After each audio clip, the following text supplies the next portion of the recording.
Oi, gente, meu nome é Helena e hoje eu tô aqui pra falar dos livros que eu li em fevereiro. Eu li 9 livros esse mês e um deles foi um calhamaço, o que eu achei bastante coisa, eu não sabia que eu tinha lido tanto assim.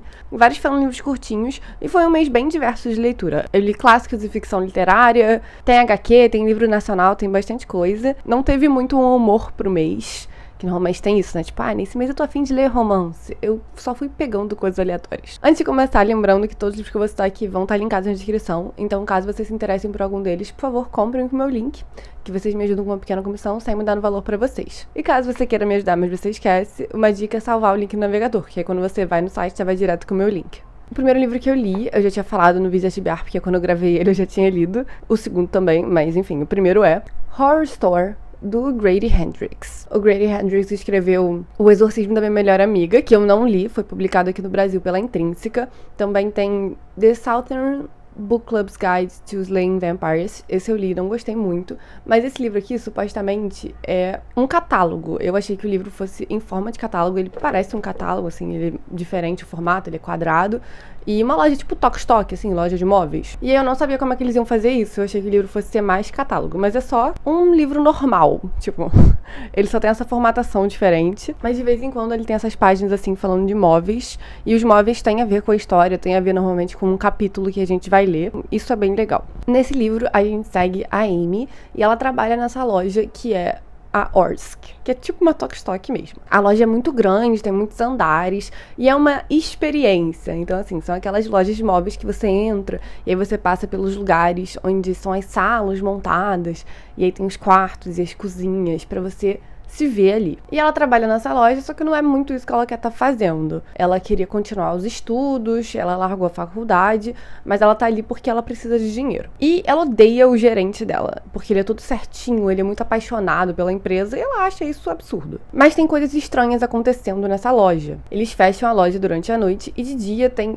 móveis quebrados e sofás sujos, com uma coisa que tem um cheiro muito estranho, que parece esgoto, e são só esses móveis muito específicos. Então o gerente monta uma equipe, a Amy e uma outra mulher, pra ficar à noite e ver o que tá acontecendo, ver se tem alguém entrando ali, ver se tem alguém invadindo a loja pra dormir ali, alguma coisa assim. E é basicamente uma história de casa assombrada, só que em vez de ser uma casa, é essa loja. Eu achei interessante que eu não lembro se foi o autor que falou ou se algum personagem teve esse pensamento, mas assim, tecnicamente é uma casa, né? Tipo, tem cozinhas e salas e quartos, banheiros, etc. Então assim, se fosse pra algum lugar ser assombrado, não seria essa loja que tem todos os tipos de casa? Enfim, eles ficam à noite, coisas estranhas acontecendo, eles ficam perdidos na loja, ficam dando voltas, eles olham pra frente e veem um caminho, mas olham com uma câmera e veem outro caminho, então eles não sabem em quem confiar. E a história vai se desenvolvendo daí. Eu gostei muito desse conceito, eu gostei muito do formato do livro, foi super legal ler ele físico. Eu ouvi também que o audiolivro é bom, mas eu não escutei. Mas eu não sei. A parte do terror não é tão aterrorizante, mas ao mesmo tempo tem algumas coisas, não sei explicar, assim. Tem um terror e ele mexe muito com o seu psicológico e é muito uma sensação de você desistir. Não quero dar spoiler, mas basicamente tem um cara que ele é meio que um chefe.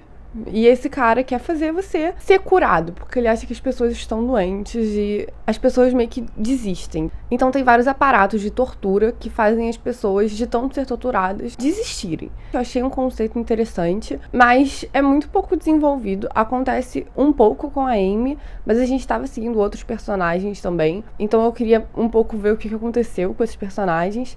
Teve uma parte de uma mulher sobre a mão dela, que foi muito gore, mas, tipo, foi a única coisa gore que teve no livro inteiro.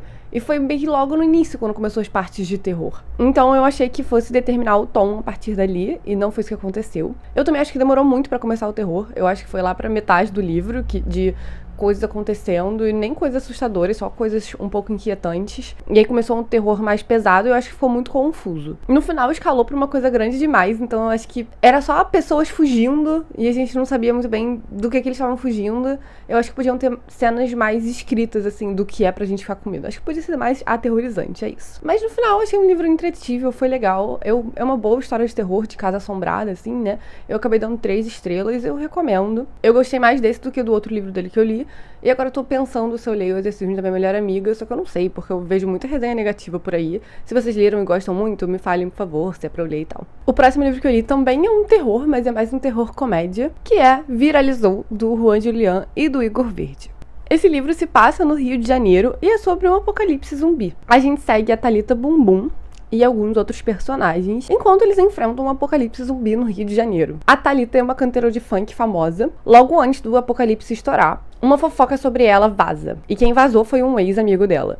Então, enquanto os tabloides estão caindo em cima dela, tá estourando um apocalipse. Então ela tá lidando com uma crise e passa a lidar com uma outra crise. A gente segue a Thalita, mas o outro protagonista também é o Pel Madruga, que é esse fofoqueiro, ex-amigo dela, que é um jornalista de fofocas atualmente. Eu primeiro adorei que é no Rio de Janeiro, e eles vão pra vários bairros, pra Barra, pra Botafogo, eles passam pela praia, então assim, eu como carioca, achei muito legal ver os personagens se locomovendo, assim, pelos lugares. Às vezes eu acho que eles se moveram um pouco rápido demais, mas tudo bem, tudo bem. Eu amei a primeira cena. A primeira cena não tem nada a ver com nenhum desses personagens. É sobre o apocalipse começando, a primeira pessoa infectada. E eu achei que foi muito bem escrita. Muito bem escrita. Eu adorei. Eu tava lendo e fiquei tipo, cara, se esse vai ser o tom do livro, eu vou amar. A escrita eu acho que não sei, não permaneceu tão boa quanto no primeiro capítulo. Eu de verdade achei linda a escrita do primeiro capítulo. Mas continua legal, leve, engraçada. É uma escrita bem contemporânea, então tem várias gírias. Inclusive, eu acho que talvez tenha gírias demais. Eu não sei. Era tipo um tuiteiro falando em voz alta. E as pessoas na vida real não falam tão assim, eu acho. Algumas pessoas falam, na verdade. Eu conheço gente que fala.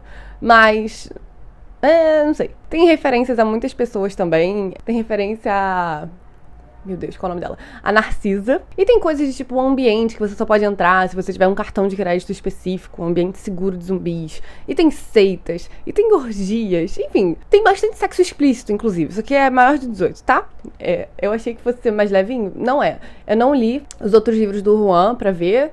Então eu não sei se é sempre assim, mas esse aqui com certeza é maior de 18, ok? Mas é isso. Eu acho que eu nunca tinha lido um livro que era horror e comédia ao mesmo tempo. Acho que ele ficou mais na comédia. Tiveram momentos tocantes e momentos tensos. Eu fiquei tensa em algumas partes, mas eu acho que não me tocou o suficiente, sabe? Eu acho que a comédia deu uma estragada um pouco nisso. E se lê um pouco como se fosse uma...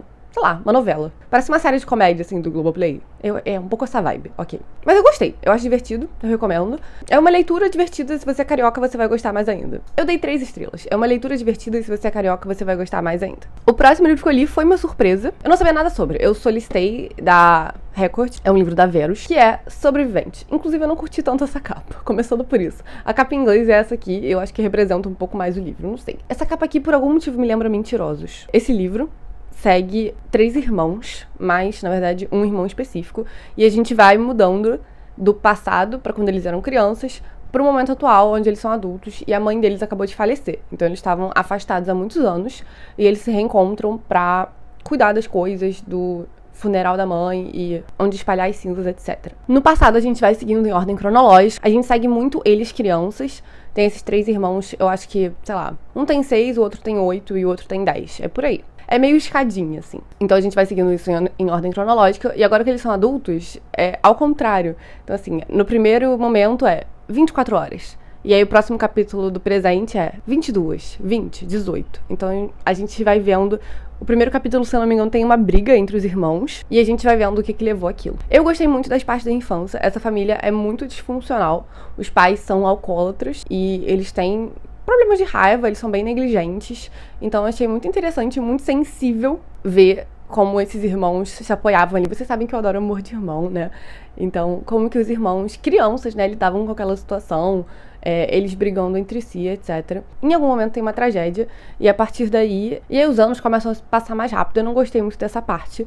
Eu acho que focou tanto neles na infância, que podia ter focado um pouco mais na adolescência, no início da vida adulta. Mas realmente, a minha parte favorita foi a infância, é a parte que é mais focada, eu acho. Mas ao mesmo tempo foi tocante a gente ver esses irmãos adultos e esse estranhamento que eles têm um com o outro. Eu achei um livro muito sensível. Eu não lembro agora se eu dei 3 ou 4 estrelas. Eu acho que foi 4. Eu marquei várias frases. Eu não li no físico, eu li no Kindle, que tá sem bateria, então eu não posso ler as frases pra vocês. Eu recomendo, eu achei muito bom. E esse autor, ele é escandinavo, né? E eu fiquei tipo, caramba, outro autor escandinavo que eu gosto é o Fredrik Backman, que escreveu Um Homem Chamado Ove e Gente Ansiosa e tal. E aí eu fiquei, caramba, será que eles são amigos? E aí no final ele agradeceu ao Fredrik Backman. Eu vou ler. Também tive a enorme sorte de estar rodeado de amigos que se ofereceram pra ler meu trabalho em andamento. quero indicar um amigo em particular, Fredrik Backman. Não sei quantas horas eu sequestrei o tempo dele durante o processo de escrita desse romance. 100? 200? O fato de o próximo livro dele estar um pouquinho atrasado pode ser minha culpa. Então, assim, muito legal, adoro essas conexões. Tem uma reviravolta também no final, que eu achei que fez sentido e inesperada na minha parte. Eu tava sentindo que faltava alguma coisa. E aí, quando teve essa reviravolta, eu fiquei, ok, faz sentido agora. Mas ao mesmo tempo eu não tava esperando ela. Então foi bom, eu recomendo. É um livro lento, mas fala muito dessa família disfuncional, assim, e é bom, eu gosto. O próximo livro que eu li foi um livro de contos, que foi Tempo Aberto. Eu vou ler o que tá aqui atrás, porque vai fazer mais sentido do que eu vou conseguir falar da minha cabeça. Ambientados entre 1942 e 2022, os 8 contos aqui reunidos compõem um ótimo painel da história recente do Brasil. São 8 autores: Alberto Mussa, Nélida Pinhon, Francisco Azevedo, Antônio Torres, Carla Madeira, Ney Lopes, Cláudia Lage e Cristóvão Teza. Demonstram, por sua vez, a riqueza e variedade da nossa literatura contemporânea. No conjunto, o que se forma em Tempo Aberto, 8 décadas em 8 contos de grandes autores brasileiros, é uma ampla galeria de personagens e temas que, de uma maneira ou de outra, representam a todos nós. Então é isso, são vários contos. Eu não tava entendendo muito esse negócio das décadas. Por quê? Agora que eu vi aqui, né, que os contos se passam nessas décadas em específico.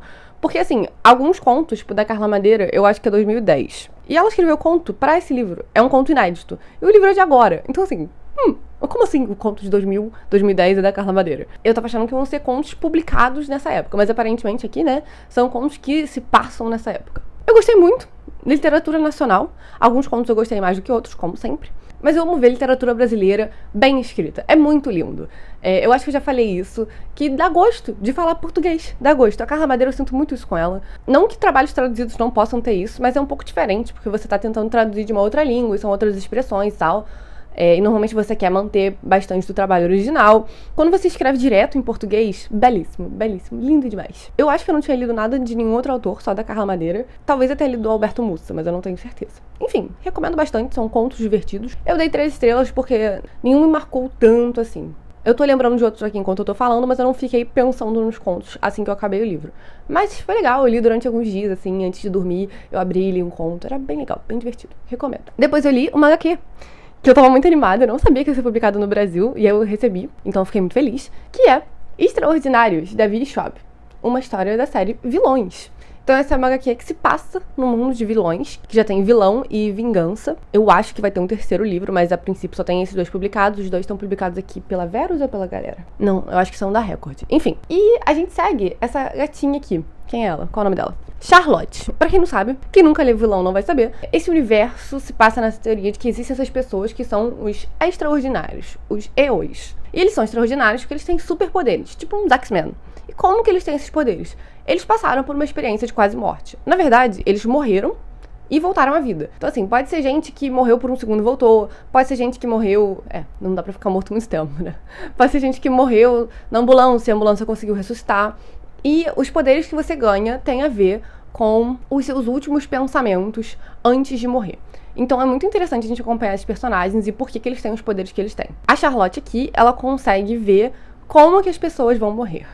E o que tá atormentando ela é que ela vê a própria morte quando ela olha no espelho. E ela vê que um cara chamado Eli, que é um personagem muito importante, tanto de vilão quanto de vingança, vai ser a pessoa que vai matar ela. E ela fica, cara, eu não vou ficar a minha vida inteira esperando esse cara vir me matar. Eu vou lá e vou matar ele. Tadinha, mal sabe ela, um spoiler, mas não muito, o poder do Eli é não poder se machucar. Então você corta ele e ele imediatamente se cura. Dói, mas ele se cura. Eu gostei da arte, eu achei boa. Eu gostei da história da Charlotte. Em vilão a gente já tem personagens mais novos. A Charlotte acho que tem uns 14 anos aqui. Eu gosto de personagens adolescentes nesses mundos, assim. Mas uma coisa que me incomodou nesse aqui é que eles basicamente resumiram toda a história do primeiro livro, de vilão. Então assim, pra quem não leu o vilão e vai pegar isso aqui direto, pode ser interessante. Porque aí você vai ver essa história resumida, vai ficar interessado, vai ler o livro, já vai saber o que acontece no final, porque ele também conta o final do livro. Tem a cena do final do livro aqui, é bem destrinchada mesmo. E pra quem já leu o livro, ok, pode ver aqui ilustrado, mas eu achei repetitivo, não sei, eu não vi tanta necessidade assim. Mas essa foi a única coisa que me incomodou, foi divertido. Eu acho que já tem um segundo volume publicado lá fora, eu não tenho certeza. Terminou de um jeito que aparentemente vai continuar. E eu gostei. Eu dei 3 estrelas, porque eu acho que não dá pra desenvolver tanto assim. Como eu disse, uma grande parte da HQ, que já é pequena, foi usada pra recontar uma história que a gente já conhecia. Eu fiquei tipo, pra quê, né? Mas foi legal. Eu recomendo se você gosta de vilão e vingança. E se você não gosta também, é um bom ponto de partida. Saiba que você já vai saber o final de vilão, porque tem o final de vilão aqui. Mas se você não se importar com o spoiler e quiser saber o desenvolvimento que leva aquilo, e a gente vê internamente os personagens, eu até recomendo começar por Extraordinários. Acho uma boa porta de entrada. O próximo livro que eu li, eu escutei em audiolivro, que é A Cabana no Fim do Mundo, ou Chalé no Fim do Mundo, um dos dois. Tá aqui, do Paul Tremblay. Eu fui ler esse livro porque eu vi o filme, que eu acho que se chama Batem a Porta. E eu gostei do filme. Eu achei um filme ok. Não é nada extraordinário. Extraordinário. Eu podia ter falado essa crítica quando eu tava falando de extraordinário, né? Mas enfim.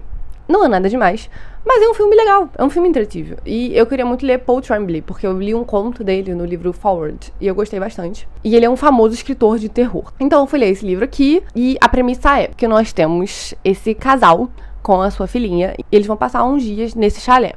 E eles estão lá no chalé, até que 4 estranhos batem a porta. E eles falam, então, tem uma coisa horrível que vai acontecer aqui. Infelizmente, não é nossa culpa. A gente queria muito não estar fazendo isso, só que a gente precisa.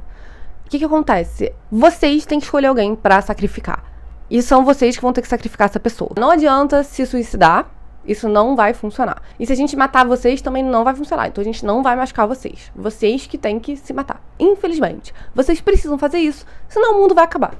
Infelizmente. A gente não queria estar nesse papel aqui. Infelizmente, a gente não queria estar. Mas a gente tá. E vocês vão ter que escolher alguém pra sacrificar. É uma situação impossível, né? Essa é a premissa do livro. Vou começar falando assim uma comparação leve, que é bem diferente do filme. Na verdade, é bem parecido, até um certo ponto. Tem uma coisa muito importante no livro, que eu não vou falar que porque é um spoiler bem grande, que não acontece no filme. E o final também é muito diferente. Tirando isso, é bem parecido. E eu acho também que o filme deixa bem explícito qual é a verdade.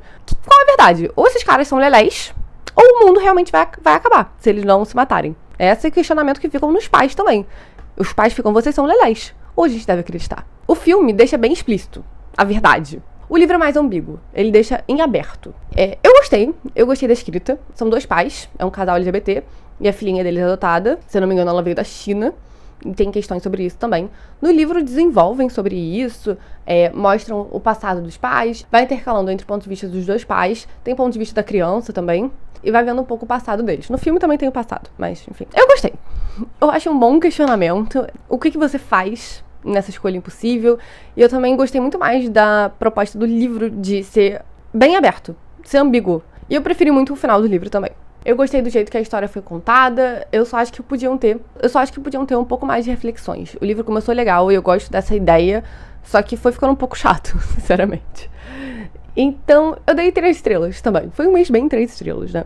Eu recomendo, o filme não é ruim, mas eu recomendo mais ler o livro. É um livro bem rapidinho, o audiolivro foi assim, tem no Scribd disponível. Tem muita reflexão sobre amor e sobre família e sobre sacrifício, enfim. O filme eu acho que foi um pouco mais raso.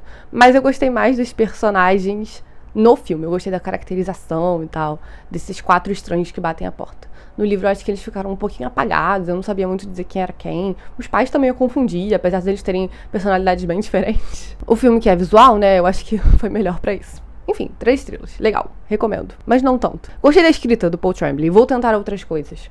Mas a história em si, não sei. O próximo livro que eu li, finalmente, e fiquei muito feliz em ler, foi Jane Eyre, da Charlotte Brontë.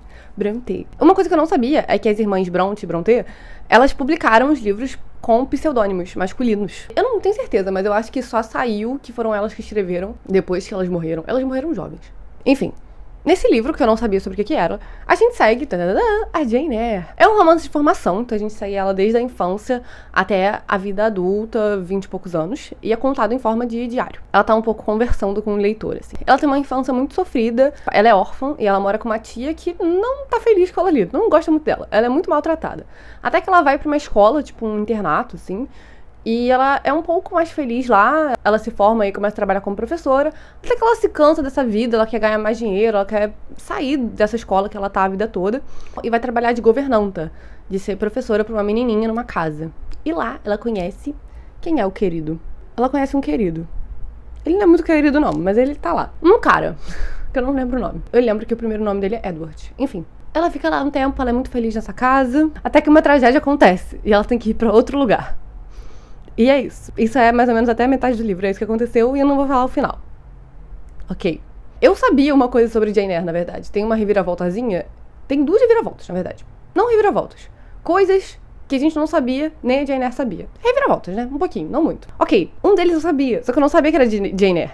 E aí quando eu tava chegando na hora dessa reviravolta, eu fiquei, eu acho que é esse livro aqui que acontece isso. Todo mundo faz referência a isso ser uma coisa desse clássico. Eu fiquei tipo, eu acho que vai acontecer isso aqui, hein? Eu acho que é desse livro. E era desse livro mesmo. Quem sabe, sabe. Enfim, eu gostei. Eu tava gostando da Jane criança, eu adoro personagens crianças. E eu gostei da forma que ela contava a história. Tipo, nessa época eu não sabia disso, mas leitor, eu ia aprender. Eu gosto quando ela vai conversando com o leitor. É um romance gótico que é bem feminista pra época. Falam também que é bem autobiográfico, que a Jane é muito baseada na própria Charlotte. E eu gostei muito. Eu não gostei tanto do final. Eu não entendi porque que teve esse final. E é por isso que eu dei 4 estrelas. Eu esperava que fosse ter um final desse jeito. Na verdade, eu estava ansiando. Tem a ver com um romance.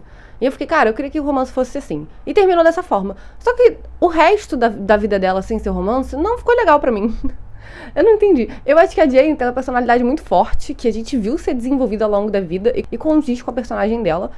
Mas o romance apagou um pouco essa personalidade forte. O que pra mim não fez sentido. Mas tem umas coisas super legais, que tipo assim, nessa questão do romance, ela é muito direta, e ela fica dando resposta, e é por isso que o cara começa a gostar dela, porque ela não é, tipo, frágilzinha, e ela também não é má, ela é gentil, enfim, várias coisas, né? Porque ela é muito legal. Eu adorei a Jane Eyre.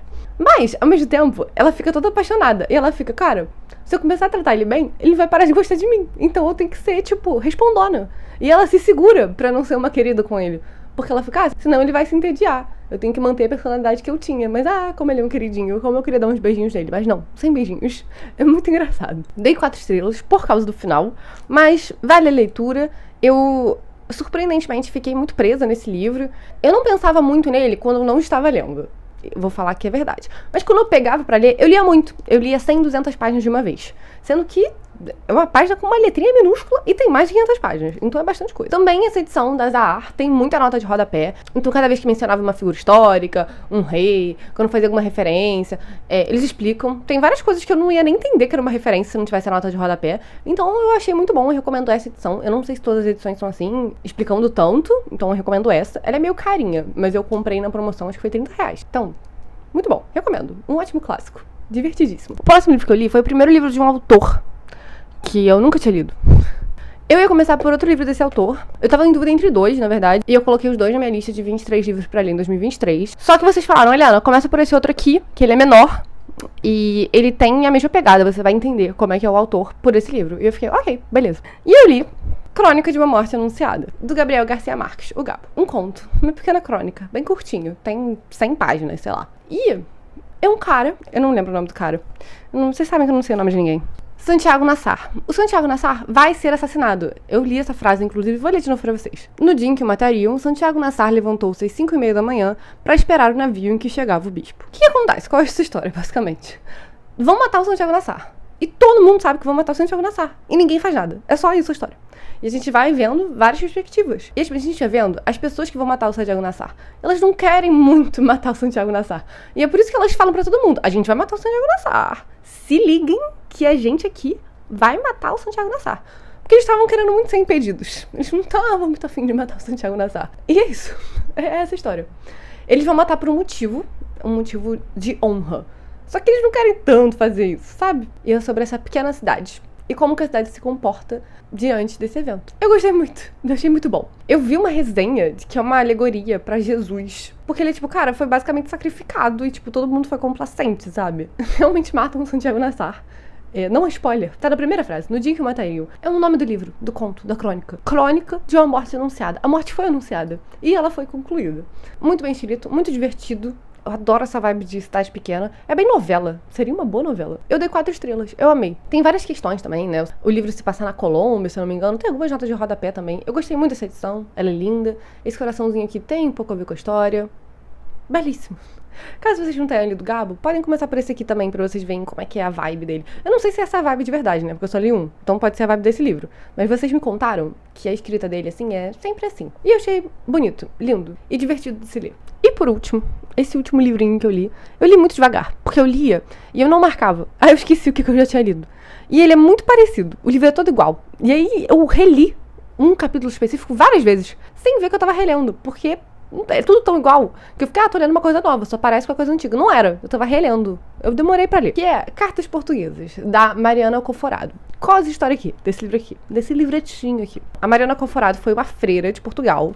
E aí foi esse soldado, eu acho que da França, ou da Espanha, acho que da França, lá pra Portugal, e eles se conheceram e tiveram um caso. E aí a Mariana ficou escrevendo essas cartas pro cara. E acharam essas cartas e tá publicado aqui. Ou essa pode ser só uma lorota inventada pra vender mais o livretinho na época que ele foi publicado. Então a gente não sabe se essas são realmente as cartas dela, escritas por ela, ou se isso é tipo um golpe de marketing. Uma fanficzinha pra vender melhor a história. Não sabemos. E são basicamente cartas pra esse cara. Só que assim, são 5 cartas e todas as cartas falam a mesma coisa. Ela ficou apaixonada por esse cara e o cara foi embora. E ela ficou, olá meu querido, te amo, saudades, vou morrer de saudade. E aí ele meio que não dá muita bola pra ela. E ela fica assim, ai, por que você não me dá bola? Por que você não me ama? Por que você não faz as coisas? E aí todas as cartas são isso. No início eu achei que ele não tava nem respondendo ela. Mas aí eu acho que ele começou a responder e deu respostas secas e tal. E ela ficou, cara, por que você faz isso comigo? Ou por que você não me ama de volta? Só que é escrito de uma forma bonita, né? Porque é clássico. Aqui, ó, século XVII. Publicadas primeiramente em Paris, em 1669, sobre autoria anônima. As 5 cartas que o leitor ora tem em mãos são a súmula de um romance malfadado e um dos mais pungentes documentos de que se tem notícia sobre a solidão, a ansiedade amorosa e a entrega total. Eu marquei várias coisas, e todas são iguais. Só que é bonito, olha só. Tudo que te representa pra ti alguma coisa me é muito querido, e eu sou inteiramente devotada a tudo que te diz respeito. Nada conservei pra mim. Tá, o ponto do livro é que, e que eu acho bonito, que é esse tipo de amor, que é muito exagerado, e é muitas vezes tóxico, tá? Mas é esse tipo de amor que você prefere sofrer do que não amar. E é o cerne do livro. Parece-me que falo demais no estado deplorável em que me encontro. No entanto, do fundo do coração, te agradeço o desespero que me causas e detesto a tranquilidade em que vivi antes de te conhecer. E tem várias frases assim. Ah, como sinto a falsidade desse sentimento e vejo, nesse preciso momento em que te escrevo, que gosto bem mais de ser desgraçada amando-te do que gostaria de nunca ter te visto. Tem uma frase aqui que eu marquei. Um fim trágico obrigar-te-ia, sem dúvida, a pensar muitas vezes em mim. E aí eu escrevi, o sonho dela se matar na frente dele. Ao menos a violência da minha paixão te tire o gosto e te afaste de todas as coisas. É isso, é bonito. Só que são as 5 cartas assim, são iguais. São todas, é tipo uma grande carta. Não são 5, é uma só. Só que vai piorando o estado dela, vai ficando pior, assim, ela vai ficando mais desesperada. Eu gostei, eu dei 2 estrelas, 3 estrelas. Eu achei as frases bonitas. Eu achei uma boa representação do amor. E eu gosto que nessa época o amor era maior e mais grandioso. O amor é grandioso hoje em dia, mas a gente não faz tanto essas declarações. E quando faz, às vezes é brega. Tem que saber fazer. Não sei se achavam brega naquela época também, não estava viva. Ai, foi isso. Esses foram os livros que eu li esse mês. Foi um mês bem mediano, né? Eu acho que eu dei 3 estrelas pra, tipo, quase tudo. Eu dei 4 pra Sobreviventes, pra Jane Eyre e pra Crônica de uma Morte Anunciada. O resto foi 3. Um mês bem 3 estrelas, né? Mas tudo bem, 3 estrelas é bom. Eu gosto de 3 estrelas. O confortável feliz. E foi isso, espero que vocês tenham gostado. Se vocês já leram algum desses livros, falem comigo. E se agora vocês querem ler, falem comigo também. Me contem o que vocês leram em fevereiro para me passar recomendações. E é isso, até o próximo vídeo. Tchau!